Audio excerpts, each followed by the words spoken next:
आप सभी को मेरा नमस्ते। मैं मोनिका और आज मैं आपको सुनाऊंगी पितृपक्ष की कथा। जोगी और भोगे दो भाई थे। जोगी धनी था और भोगे गरीब था। जोगी की पत्नी ने श्राद्ध करने को कहा।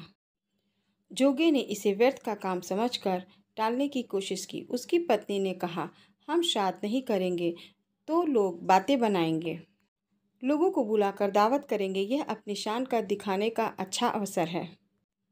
आप मेरी परेशानी के लिए कह रहे हैं, लेकिन मुझे कोई परेशानी नहीं होगी।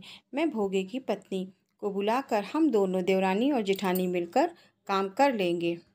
तब जोगी मान गए और अपने छोटे भाई भोगे को अपनी ससुराल निमंत्रण देने के लिए भेजा।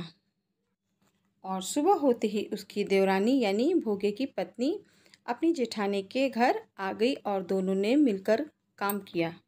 देवरानी ने अपनी जेठानी के घर जल्दी जल्दी सारा काम निपटाया और फिर वह अपने घर जाने लगी, क्योंकि उसको भी अपने घर में पितरों के लिए भोजन बनाना था और श्राद्ध का तर्पण करना था। दोपहर हो गई थी।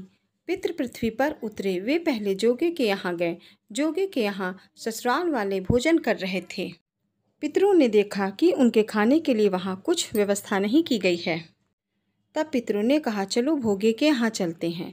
जब पितर भोगे के वहाँ पहुँचे तो उन्होंने देखा कि भोगे ने सिर्फ पितरों के नाम पर अगियारी की थी, और जो वहाँ पर पितरों के नाम की अगियारी की गई थी वो वहाँ की राख चाट कर भूखे ही नदी के तट पर जा पहुँचे।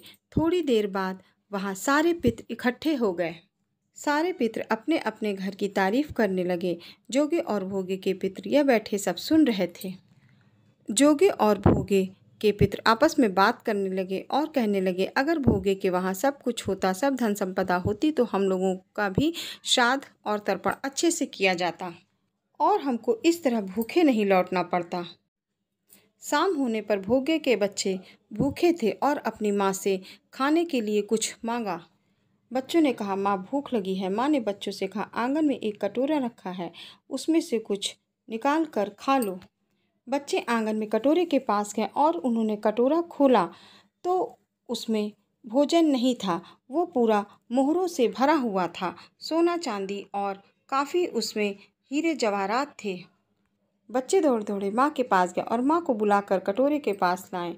माँ ने कटोरे के पास आकर देखा तो बहुत ही वो हीरे मोती और जवाहरात से भरा हुआ था। माँ को देखकर बड़ा ही आश्चर्य हुआ और खुशी खुशी भोगे की पत्नी ने सबके लिए भोजन बनाया और सबसे पहले ब्राह्मणों को बुलाकर भोजन कराया और उनका आशीर्वाद लिया।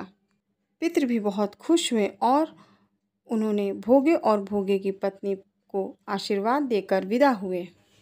पितृपक्ष की कथा समाप्त हुई।